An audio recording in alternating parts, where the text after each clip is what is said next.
The first, the 25th anniversary will be on a Sunday, so I'll be in church on Sunday. There's a commemoration, I believe, planned for the Monday. For the Monday, yeah. But I'll be in church on Saturday because I'm now a Seventh-day Adventist. So I'll be in church on Saturday and also Sunday and then Monday.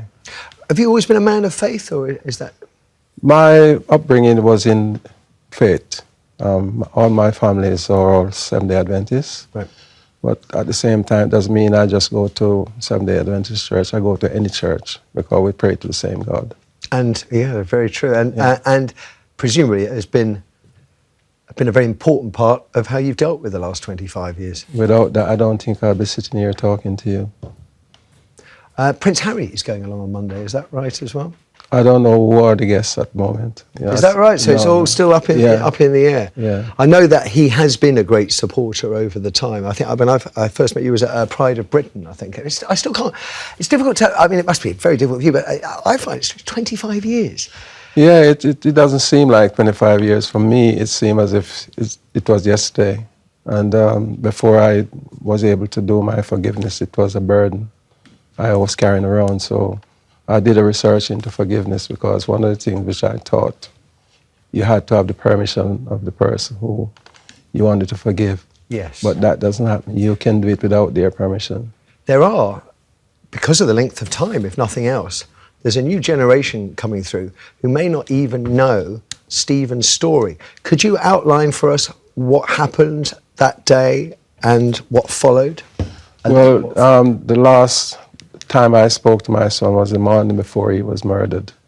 And his mother was on a field trip, so I was in charge of looking after the children. And I was out of work at the time, and I felt really down.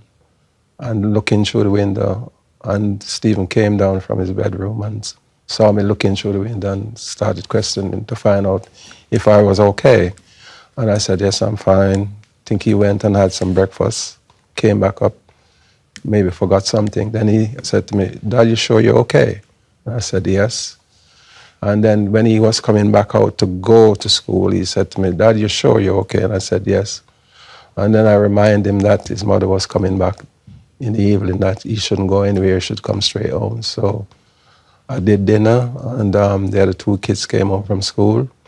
We waited for a while before we had our dinner. So when I saw that he wasn't coming home, I put his dinner in the oven and his mother's dinner in the oven.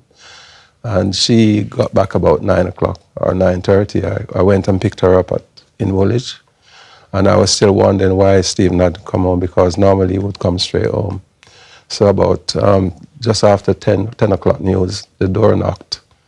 And I thought it was him forgetting his key. So when I got downstairs and opened the door, it was Joy Shepherd and his father telling me that they saw him being attacked down the road. So he suggested that I call the police station. So we did that. They said they didn't know anything about any incident. So we got in the car, drove to the spot where he told us this incident happened. Nothing. So we then headed for the hospital.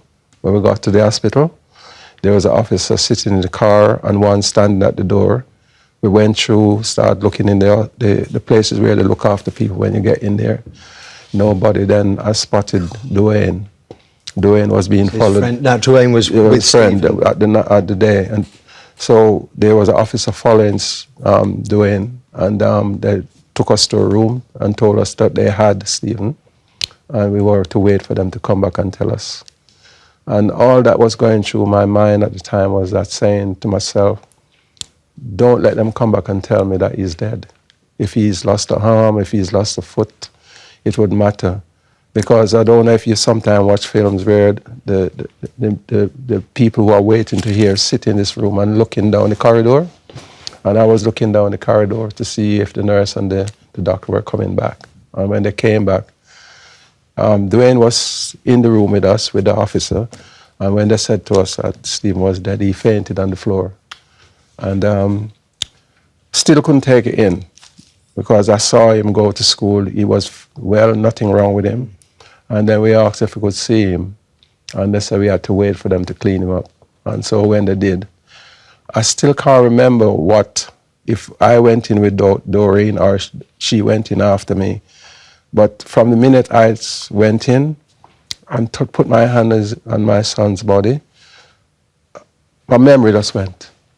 And I watched the program last night, and I saw her explaining. The BBC. Yeah, I saw her explaining what he was looking like on the slab. I don't remember anything. And I drove home that night. I can't remember getting home. I can't remember going to sleep. There was people in the house when we got there. And I was told that we had a long conversation. So the morning when I got up, I still think it was a dream.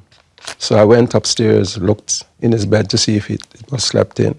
And when I saw that it wasn't slept in, I then realized that what had happened the morning, the night before, was true. So I then had to have this call my relatives and friends to tell them what the incident had happened. I was just thinking, as you're telling them that the first hours, there's all this waiting. Yeah. And actually waiting became quite a part of your story, wasn't it? I mean, you had to wait till 2012 until two men were prosecuted for his murder. Yeah. Gary Dobson, David Norris. There were others that were suspected, cleared, or no charges brought. The search for further justice is done. Is this it? Is this as far as it goes? Well, as far as I'm concerned, I don't think about anything to do with the case anymore. I'm trying to live my life as best I can. Still campaigning? I still would love to I say to people that we've had some justice, but I'd still like to have total justice if it's possible. But that's not in my hand at the moment. No. Anne, question for you. It's stunning. I mean, we're familiar with his name, and we were familiar with seeing it reported on the news. But to actually hear you, his father, talk us through that day, I can't get over it anyway.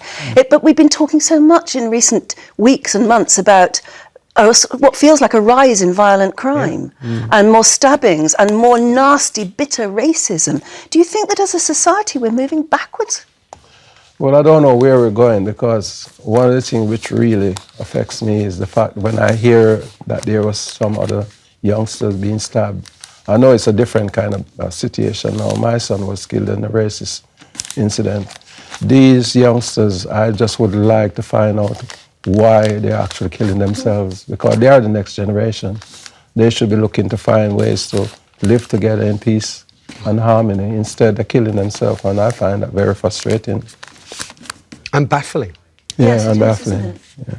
Well, it is a delight to welcome you on this show and to thank you as well for all the work you've done on behalf of our young people in this country. And I truly hope you enjoy the ride. Okay then, thank you very much.